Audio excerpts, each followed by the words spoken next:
I think we can go ahead and get started here. Hello, everybody. Thank you so much for coming to my presentation today. My name is Joe Glenn. I teach history out here. I also teach American government as well as human geography, and I've had a number of you in those classes. Got a number of you in my American history class right now. All right. So this is part of the college theme series, Curiosity, Inquiring Minds Want to Learn. We have two more presentations coming up here in McCall, one on March 29th and one on April 11th. So I would encourage you guys to come to that as well. So my presentation, I was thinking about it, and I got to thinking, people are strange sometimes, right? Like, people can be interesting. So I started to think, who are we? Like, who are we as a society? So the title of my presentation is The Curious Case of Who We Are.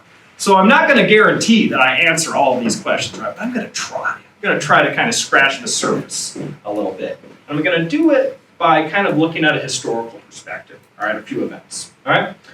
So one thing that we definitely are, we're contradictory by nature, right? Just think about yourself or people you know. We are imperfect creatures, right? We're imperfect beings. We're deeply flawed in many, many ways.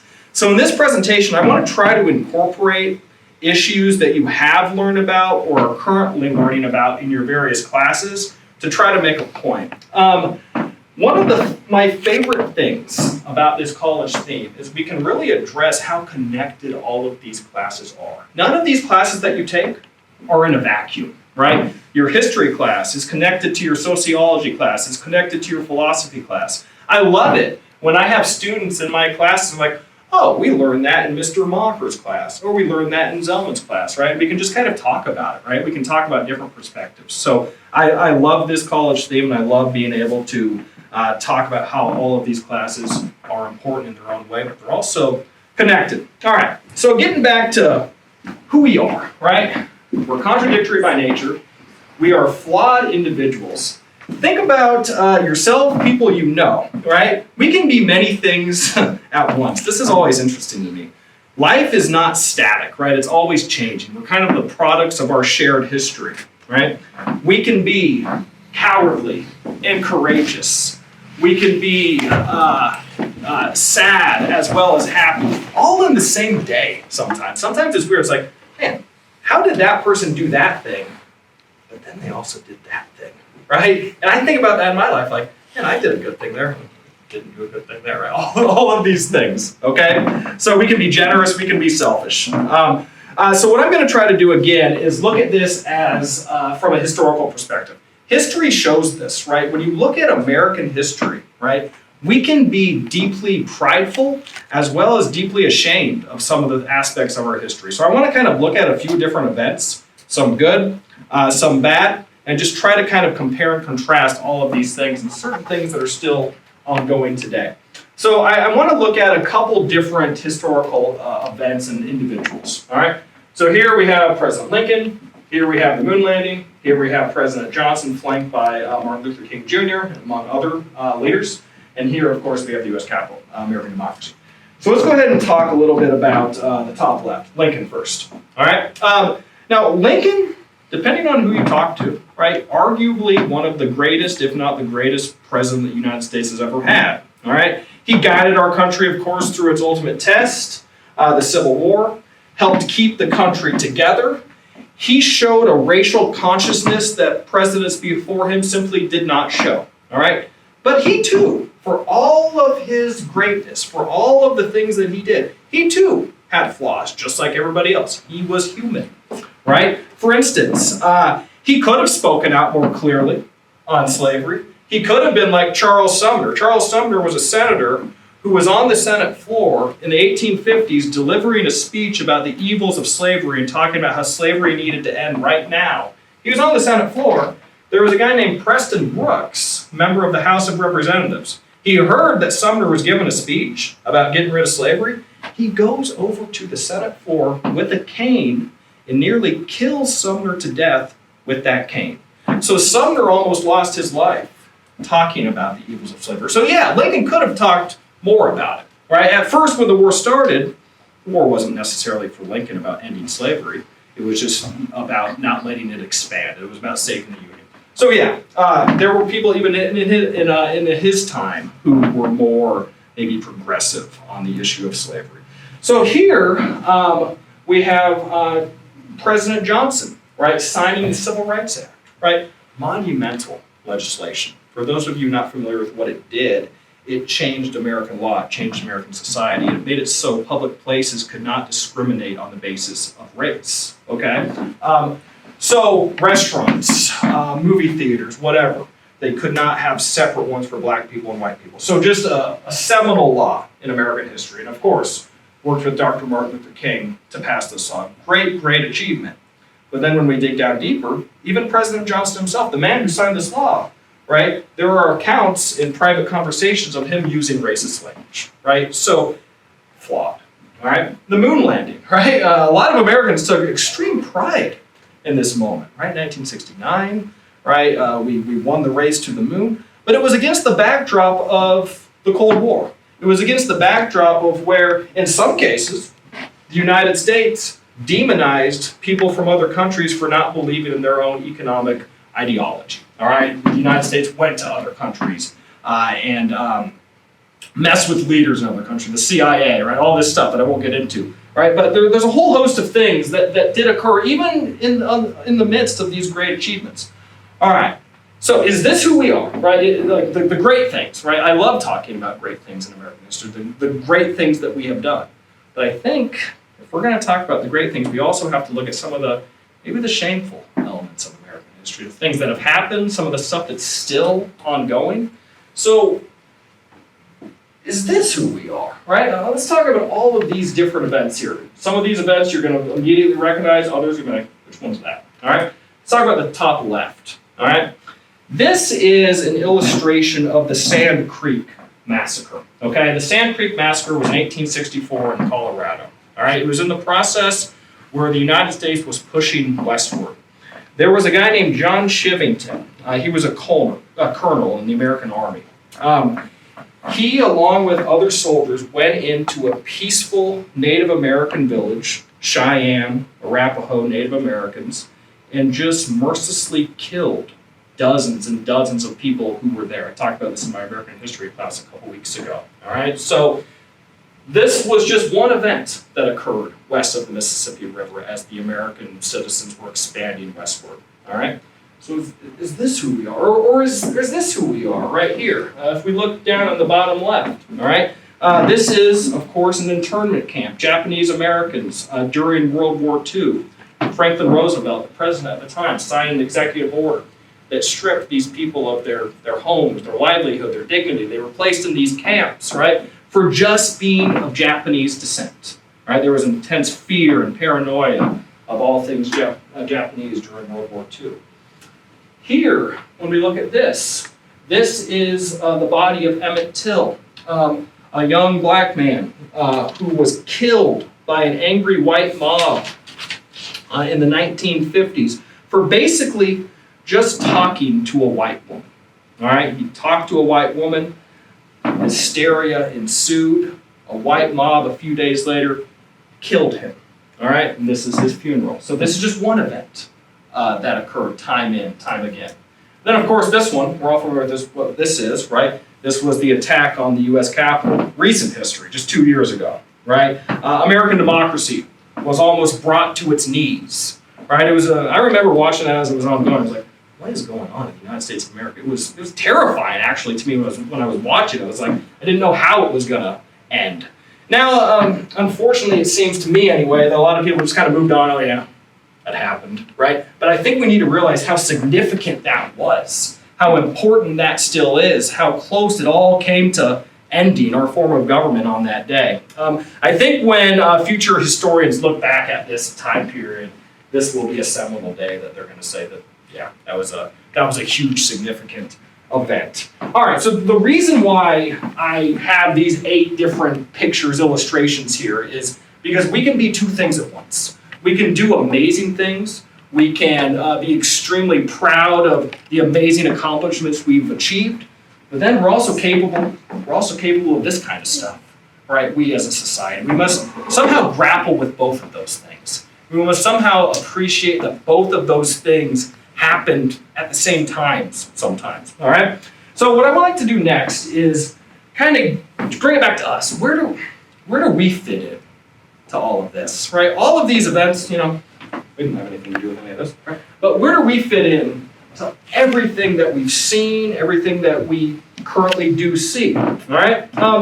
We may not always like what we see. I talk to a lot of my students about history, and I feel like a lot of people are sometimes turned off by history because they just get mad at certain things that happen. It's like, man, that just makes me angry. And I get that, right? That's completely understandable. Sometimes we may ask, man, how could people do that, right? Like, you look at some event and you just wonder, how could that happen in the United States of America? So here's what I would say, right? I would say, don't let future generations ask those same questions about us. Don't let people in 50 years be like, how could they do that in 2023? What were they thinking, all right? So I think we as a society, we need to try to be mindful about how we're gonna be judged. The decisions we make or the decisions we don't make are inaction, right? How will people today judge us? But how will future generations judge us? I think sometimes that can motivate us to kind of get into gear, so to speak. Another thing too, guys, in society, sometimes it seems that the loudest voices sometimes are the ones that get the most attention. And I think the loudest voices are truly in the minority. I don't think the loudest voices on the fringes, I don't think they speak for everyone, right? They're very loud, they speak for themselves, they get a lot of plays, they get a lot of attention, but I think we as people, decent people, I think sometimes we need to try to come together in a way, even though we're going to have political disagreements, we're going to disagree on a whole host of issues, I think we need to come together and try to kind of take back our agency a little bit from the loudest, most angry voices. One thing I also want to kind of talk about to a certain extent is it's okay to ask tough questions, right? Sometimes asking tough, uncomfortable questions is not easy to do. It's not fun sometimes, right? It's not fun to ask those questions that make people uncomfortable, maybe make yourself uncomfortable, but I think it's necessary, right? Because if we just avoid these big issues, if we avoid asking the tough, the uncomfortable questions, then these things will never get resolved, right? The things that we're upset about will just continue to happen because we refuse to talk about it. One thing I talk about in my American government class is the art of something called deliberation, all right? Deliberation is where you sit down, you discuss, and you listen. You talk about issues. I think we as a society, who we are, right? I think we've lost a little bit of deliberation along the years. I think we don't really listen to people anymore. Bringing it back to us, every day you guys come to class, you guys are participating in deliberation. You're sitting down, you're discussing, you're talking about issues, sometimes big, important issues. So I would say, just keep coming to class, keep doing what you're doing. Even, today's a nice day, but even when it's rainy and cold, keep on coming, all right? Keep deliberating, all right? Next, I'd like to talk a little bit about the power of curiosity, okay? This is just my personal opinion here, but sometimes I feel we as people, me included, are not curious enough about things. So I'm like, oh yeah, that's just the way it is. But why? Why is it the way it is, right? It's okay again to be curious. We encourage curiosity. I kind of wanted to segue that into just kind of a broader discussion, and I'm not going to go on and on about it because I don't have that kind of time, but a broader discussion about education in the United States. I feel, and it's based on some statistics as well, I feel that we as a society, we're slipping in education. I feel globally we're slipping. We're also slipping when it comes to what students receive. All right, let me give you a few numbers. According to the U.S. Census Bureau, education is distributed quite unevenly across the United States. For example, guys, a typical student in Arizona will receive $9,814 per year for education. In Vermont, a student will receive over $27,000. So depending on where you live, you're going to get either a worse or a better education. I know that's how our public education system is set up, but I feel like those numbers, they're just staggering. Another problem that I see a problem on the world stage when it comes to our education system. Now, compared to other countries, we're still close to being on top when it comes to certain measures. But other measures, we have slipped, guys. According to the Program for International Student Assessment, all right, they measured about 78 different countries, 15-year-old students in these countries' academic performance. The United States only ranks 22nd in math, science, and reading scores, all right? For the United States of America, I feel like we can and should do better. So I think we need to kind of have a serious conversation about improving our education system nationally in the United States. All right, last but not least, guys, I told you I promised to try to answer this question. Who are we? All right, I think we are heartened as well as haunted by the past, right? We see things that happen, we're extremely proud, but at the same time we see other things and we're haunted by those things. We're extremely disappointed, we're extremely ashamed by certain elements. One thing, we are witness to extraordinary change in this country. Of course, change is a constant, right?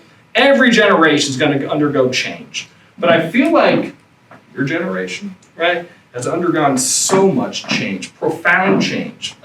Even me, I'm about probably 15 years older than most of you in this room, all right? But you might not remember, but I remember a time period where, it was a troubling time, where you couldn't be on the phone and the internet at the same time. Oh, dark days, right? So just think of all the technology that has changed in your own life, just in the past 10 or 15 years, right? Change can be scary. Human beings resist change at times. I know I sure as heck do, right? Sometimes when my routine changes, I'm like, what? Michael, you scheduled a class for me when? No, I'm just kidding. But basically what we have is all of this change. Sometimes it can be good. Sometimes it can be bad. Now, it's okay. It's okay to resist change that pushes the human race backward, right? That pushes us back to a different time, a time of injustice. It's okay to resist that. But I would say, maybe embrace other elements of change. Embrace change that encourages empathy, understanding, inclusion, diversity, all of these things we strive for, all right? So we can be uncertain and hopeful at the same time. We can be confused, but also hopeful about the future. We're part of a bigger story than ourselves, right? I know it's cliche, the old expression, but we're all in this same boat, right? We're either going to sink or swim.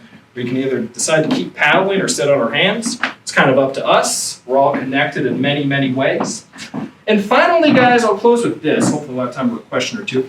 Despite our differences, we really have more in common than we might realize, right? We're all different individuals. We all have different problems, different situations going on, right? But we all have some of the same basic needs and wants. We all care about our family, our friends. We all want to live a life of fulfillment. In essence, we're all human, right? We're all capable of change, empathy, and understanding. So basically, guys, for all of life's ugliness, we all have the potential to do wonderful and, dare I say, beautiful things. So that's all I've got for you. Do we have any questions or comments about anything? Somebody's got something. Yeah, go ahead, Tim. Okay. I guess my question is, you said that basically we don't have to be haunted by the past, or we don't have to be hardened by either. But like, shouldn't you learn a lot from it as well? No, I think so. I think it's okay to be both haunted as well as hardened by the past. To look at something that happened and be like, man, how could that happen? But then look at how other people maybe in that situation reacted. Maybe they pushed back. Maybe they said, no, that's wrong. So I think, yeah, we can feel two things at once. We can feel shame in certain activities, but we can also be like, man, we're going to take some pride in how people reacted to that. Yeah, Michael? So I think probably many in here are familiar with the quote about how those who don't learn from history are doomed to repeat it. Right. So I've been thinking a lot about a similar quote that I think comes from Mark Twain. Okay. And it's, history does not repeat itself, but it does often rhyme. Yes. Yeah, I like that quote as well, right? So the same event might not happen over again, but something very similar does, all right? Yeah, I think that's quite a profound quote. And if we can kind of see how it rhymes, if we can kind of pick up on it a little bit, we can have a much better roadmap to maybe coming out the other side a little bit better. Right, so if you like understand the history Yeah. of, like, say, poll taxes Yes. or literacy tests Yeah. that were used to suppress the vote in American history, it gives you the ability to see the newer methods and strategies that are being employed today to do the exact same thing. Kind it's of not, like- it's not literally repeating But itself, it's very but simple. it rhymes. Yeah, it sure rhymes. Kind of like saying you can't have beverages when you're waiting in line, no water or anything like that. Things like that, right? So different tactics, and I think that's a very, very good point. Any other questions? Well, thank you guys so much. Thanks for coming. Really appreciate it.